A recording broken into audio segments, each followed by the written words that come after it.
What's going on, guys? It's your boy Adjen back again for another Reverse 1999 video. And for today, version 1.1 trailer has dropped and it's coming pretty soon to global version. And also in this video, we will be talking about the upcoming characters that we can see already their skill set because the CN version is advanced to global by probably around 5 to 6 months. I'm not really sure about that one, but we have the future sight. That is one of the biggest advantage of global players because we know who are the characters that are coming to global. So yeah, let us go ahead and watch first the version 1.1 trailer. It is called The Theft of the Rimet Cup.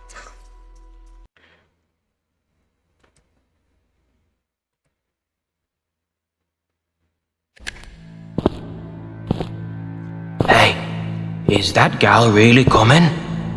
You really think she'd announce her plan stealing to every living person before she acts?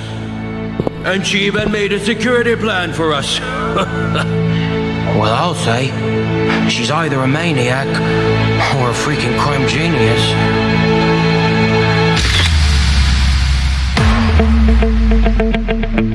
It is mine now. Are you satisfied with the answer, Miss AC? One last to go, Melania. The Rimet Cup. Now, does anyone not want to visit the Rimet Cup? Raise your paw, please. All right, it's unanimous. New Humans is a robotics company doing the right calls. They have never failed any mission as a security. I'm sorry, Mr. Iverson. Actually, I didn't know my entrance would be so straightforward. Catch them!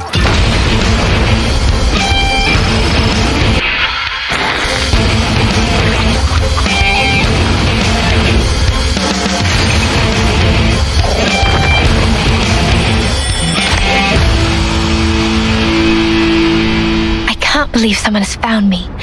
Am I exposed? The puppy is asking for your help. All right, puppy. Let's make a deal.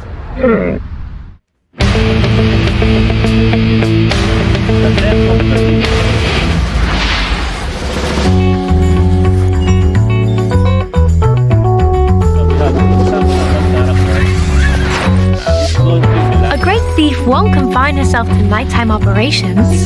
The sleepy security guards would ruin all the fun in a challenge.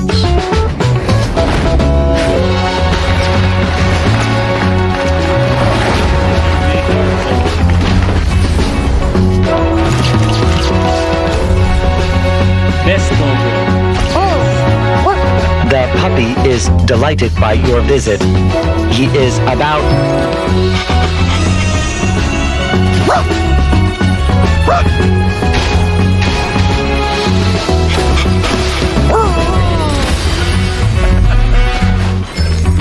Be together and do your own thing. That's the primo state of life, really.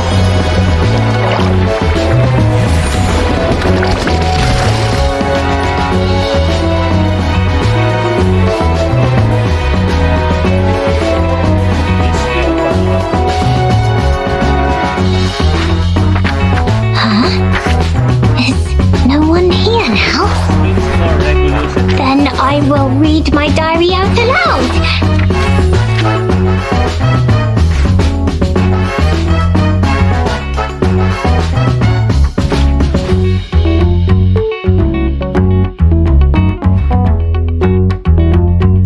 New team art for your system. Now let us talk over the upcoming characters in the upcoming version 1.1 in Reverse 1999. So we have here first the 6-star Beast type character, which is going to be Melania. Her ratings is HR at early game and HR at late game. Why? Let us go ahead and check out her skill set. So her ultimate skill, Unbelievable Testimony. This one is a single target DPS attack. A mental damage at that. It has a really high multiplier of 650%. Really strong. And then she gains 1 layer of skillful tip once activated this ultimate. So skillful tip, Melania's next spell is enhanced and then reduces by 1 after taking effect. So this one is something like a stacking effect. Her skill 1, Exploitation. So this is a single target attack. that deals mental damage from 200% up to 400% at level 3. And this one is a control type skill. Because this one, if you are in the skillful tip state, she can steal +1 Moxie from the target. And at level 2, she can reduce the target's Moxie by -1. And then at level 3, reduces the target's Moxie by -1, and then she gains another +1. And then if she is in the skillful tip state, she will steal another +1 Moxie to the target. So, controlling the enemy's Moxie is one of the strategy in this game. It might be helpful for you in some certain situations, because if the enemy does not have any Moxie, the enemy will not be able to launch their ultimate attack, which can save you in some certain situations and can really trivialize some certain stages. Next, her skill 2, Clockwork Rat Infestation. So this is a mass AoE attack that can deal damage to 2 enemies, 2 mental damage. The multiplier is from 120% up to 300% at level 3. And then this one has a lifesteal attached to this skill set. Lifesteal, you will heal back some HP when you use this skill. This one might be really good because this is some form of self-sustain. So meaning that you might not need any healer in your team if you have this type of skill set. And also, this one gives Melania more Moxie at higher levels. At level 2, if she is in the skillful tip state, she gains +1 Moxie. And then at level 3, she can enjoy more leech rate, adding up to 50%, and then gains +1 Moxie, and then only the damage multiplier is increased, but it increases by a lot. It's up to 300% now, which is really good. So her passive skill, Top Student. So at Insight 1, each time the caster uses their ultimate, they gain a 1 layer of Established Plan. So what is Established Plan? Ultimate might increase by 12%, can be stacked up to 6 times, and cannot be dispelled. So, since Melania has a really high multiplier on her ultimate, which is around 650% mental damage, if she has this increase in ultimate might, that ultimate of her might hurt really bad to the enemy. That might be a really good single target DPS attack because of this passive skill Established Plan. And this one seems easy to stack because she can steal Moxie, right? She might be able to spam her ultimate skill by stealing Moxie to the enemy. So, but this one needs to be seen in actual combat for me to be able to tell if this one is really good or not. So, her skill 2, upon entering combat, damage dealt is increased by 8%, pretty common for every character, especially DPS characters. And then her passive at Insight 3, after the caster uses their ultimate, they gain an additional layer of Established Plan, meaning every uses of her ultimate, she will gain 2 Established Plan stack buff. And this one can be buffed up to 6 times, and 6 times buff means she will have an 72% increase in her ultimate might. That one sounds really dangerous to the enemy. Imagine 650% damage multiplier plus the enhanced might, ultimate might of 72%. That one will hurt really good. So yeah, she might be good on paper, but I need to see her on actual combat for me to be able to say that she is really bonkers in terms of DPS output. Next, we have the other 6-star character in the upcoming version 1.1, which is going to be the best doggo, Pickles. Yes, for the first time, we are getting an animal. I don't think we have an animal just yet, because we have some aliens, we have some apples, we have some armors, the A-Knight, but we don't have a pet. And Pickles is going to be the very first 6-star character, and the ratings for Pickles is really high. S tier early game, S tier late game. So why is Pickles rated this high? Let us see Pickles' skill set. I don't know the gender of Pickles, so I'm just stating Pickles. The ultimate skill does poke Pickles. So this one is a single target attack that deals 500% mental damage, and then after casting increases the damage dealt of all allies by 30% per 2 rounds. If in the clarification of proposition state, the duration of the damage dealt increase effect will be extended by 1 round. So if Pickles has this buff on himself, the duration of the team-wide buff is increased by 1 more round, meaning the buff will last for 3 rounds. And the buff is really darn good because this one increases the damage potential of your characters by 30%. It's already pretty high. This damage buff alone is really good. And then let us take a look at Pickles' skill set. Excuse. Skill 1, Nihilism. So this one is a single target attack from that deals 200% mental damage up to 500% mental damage at level 3.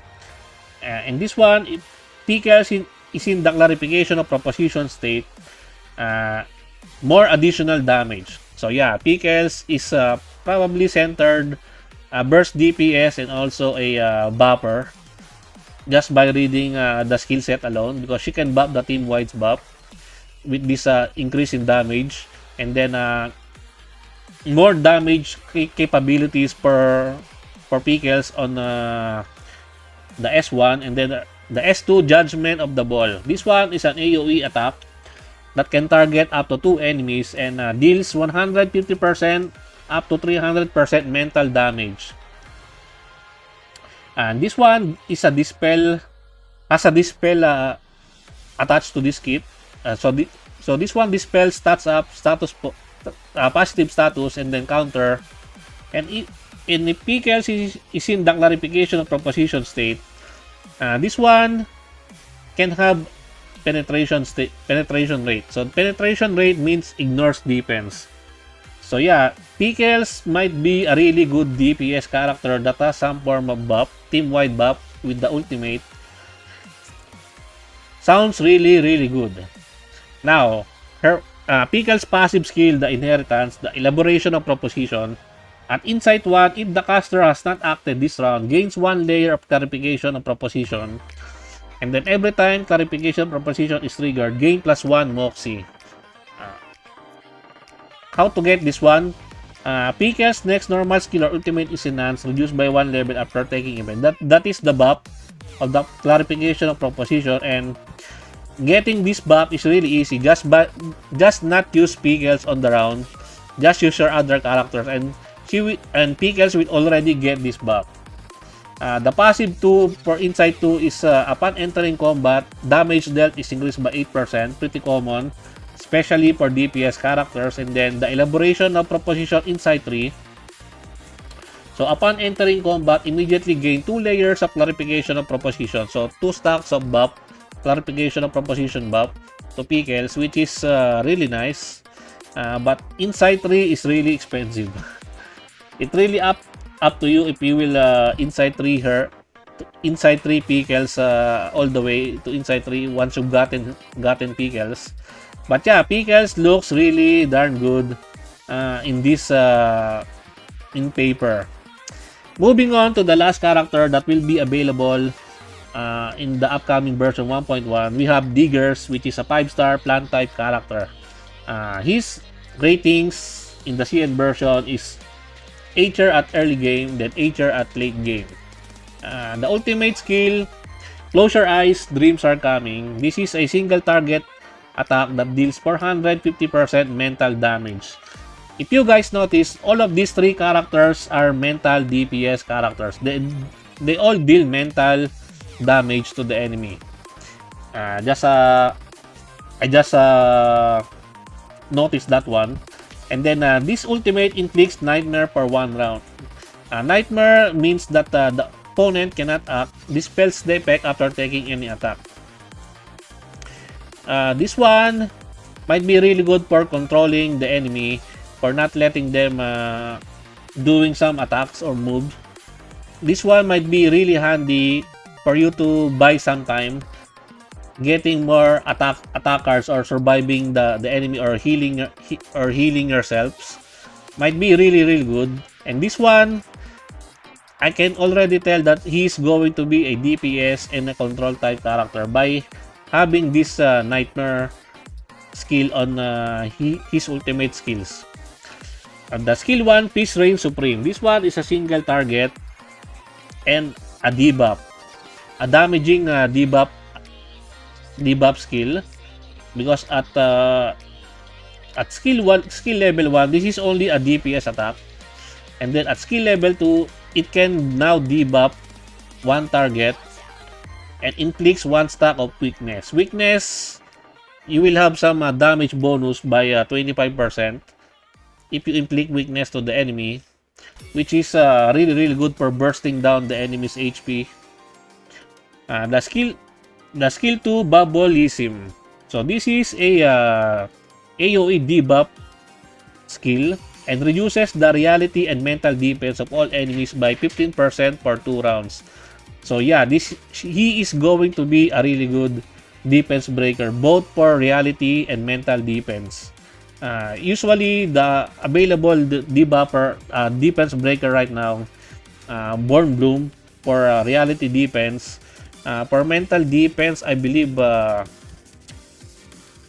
Twin Sleep or Baby Blue can reduce the mental defense of the enemy, but they are meant for only one type of defense breaker. But Digger can defense break both the reality and mental defense.